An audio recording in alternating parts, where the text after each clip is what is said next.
আসসালামু আলাইকুম ওয়া রাহমাতুল্লাহি ওয়া বারাকাতুহু। কখনো কি মনে হয়েছে আপনার জীবন সব দরজা বন্ধ হয়ে গেছে, চারদিকে শুধু হতাশা, কষ্ট আর অন্ধকার?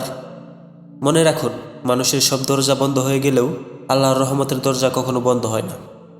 এক ব্যক্তি বহু গুনাহে জড়িয়ে পড়েছিল। সে ভাবত, আল্লাহ আমাকে আর ক্ষমা করবেন না। কিন্তু একদিন সে আন্তরিকভাবে তওবা করল, চোখের পানি ফেলে আল্লাহর কাছে ক্ষমা চাইল। আল্লাহ তাআলা বলেন, হে আমার বান্দারা, যারা নিজেদের উপর জুলুম করেছ, তোমরা আল্লাহর রহমত থেকে নিরাশ হও না। নিশ্চয়ই আল্লাহ সকল গুনাহ ক্ষমা করে দেন। সূরা আজ-জুমার আয়াত 53। সুবহানাল্লাহ।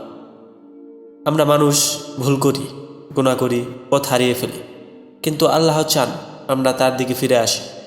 হয়তো আজ আপনার হৃদয় ভেঙে গেছে, হয়তো আপনি কোনো সমস্যার মধ্যে আছেন, হয়তো আপনার দোয়া এখনও কবুল হয়নি। তবুও আল্লাহর উপর ভরসা রাখুন, কারণ রাসূল সাল্লাল্লাহু আলাইহি ওয়াসাল্লাম বলেছেন, আল্লাহ তার বান্দার প্রতি মায়ের চেয়েও বেশি দয়ালু। তাই হতাশ হবেন না। আজ দুই হাত তুলে আল্লাহকে ডাকুন, তার কাছে ক্ষমা চান, তার উপর ভরসা করুন। হয়তো আপনার একটি দোয়া, একটি অশ্রুবিন্দু, একটি সিজদা আপনার জীবন পরিবর্তন করে দিতে পারে।